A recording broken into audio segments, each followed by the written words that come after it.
ಮೇ ನಂತರದ ದಿನಗಳು ಅನುಕೂಲ ಆಗ್ತದೆ. ಸ್ವಲ್ಪ 7.5 ನಡೀತಾ ಇರೋದ್ರಿಂದ ನೀವು ಮಾಡಬೇಕಾಗಿರುವಂಥದ್ದು ಆದಷ್ಟು ಕಪ್ಪು ಬಟ್ಟೆಗಳನ್ನ ಧರಿಸಬೇಡಿ. ಪುಣ್ಯಕ್ಷೇತ್ರಗಳ ದರ್ಶನವನ್ನ ಮಾಡಿ, ಗುರು ಸೇವೆಯನ್ನ ಮಾಡಿ, ತಂದೆ ತಾಯಿಯ ಸೇವೆಯನ್ನ ಮಾಡಿ. ಮೇವರೆಗೂ ಚೆನ್ನಾಗಿಲ್ಲ. ಮೇ ನಂತರ ಒಂದು 50 to 60%.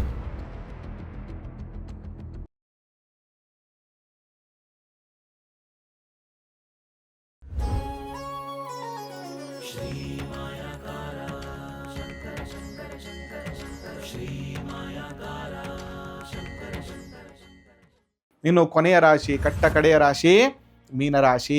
ಮೀನರಾಶಿಯವರಿಗೆ ತುಂಬ ಬುದ್ಧಿವಂತಿಕೆ, ತುಂಬ ನಾಲೆಡ್ಜು, ಏನೇ ಇದ್ರೂ ಕೂಡ ಅದು ಉಪಯೋಗಕ್ಕೆ ಬರ್ತಾ ಇಲ್ಲ.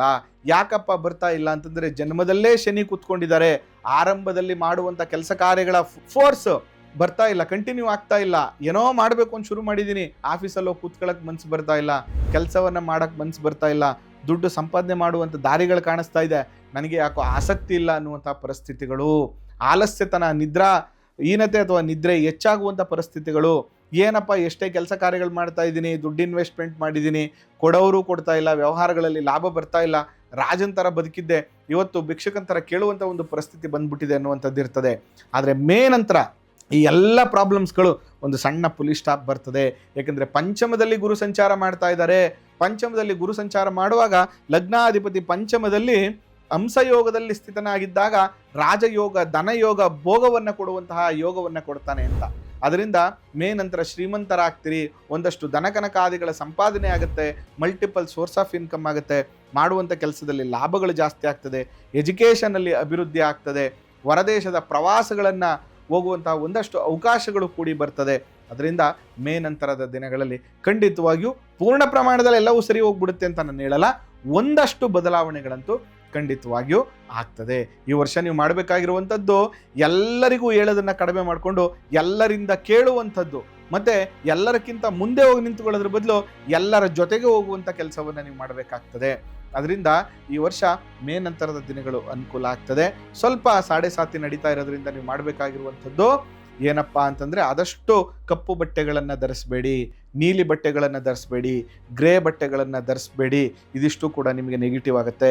ಅತಿ ಹೆಚ್ಚು ರಾತ್ರಿಯ ಸಂಚಾರಗಳನ್ನು ಮಾಡಲಿಕ್ಕೆ ಹೋಗಬೇಡಿ, ರಾತ್ರಿಯ ಸಮಯದಲ್ಲಿ ಓಡಾಡಬೇಡಿ, ದೂರ ಪ್ರಯಾಣಗಳನ್ನು ರಾತ್ರಿಯಲ್ಲಿ ಮಾಡಬೇಡಿ. ಇದು ನಿಮಗೆ ಅನುಕೂಲವನ್ನು ಮಾಡ್ತದೆ. ಜೊತೆಗೆ ನೀವು ಮಾಡಬೇಕಾಗಿರುವಂಥದ್ದು ಧರ್ಮ ಕಾರ್ಯಗಳು, ಆದಷ್ಟು ಪುಣ್ಯಕ್ಷೇತ್ರಗಳ ದರ್ಶನವನ್ನು ಮಾಡಿ, ಗುರು ಸೇವೆಯನ್ನು ಮಾಡಿ, ತಂದೆ ತಾಯಿಯ ಸೇವೆಯನ್ನು ಮಾಡಿ, ಆದಷ್ಟು ಪಾಸಿಟಿವ್ ಆಗಿರೋಕ್ಕೆ ಟ್ರೈ ಮಾಡಿದ್ರೆ ಖಂಡಿತವಾಗಿಯೂ ಈ ಸಮಸ್ಯೆಗಳೆಲ್ಲವೂ ನಿಮಗೆ ಕಡಿಮೆ ಆಗುತ್ತೆ. ತುಂಬ ಟೆನ್ಷನ್ ಮಾಡ್ಕೊಳ್ಳುವಂಥ ಅವಶ್ಯಕತೆ ಇಲ್ಲ.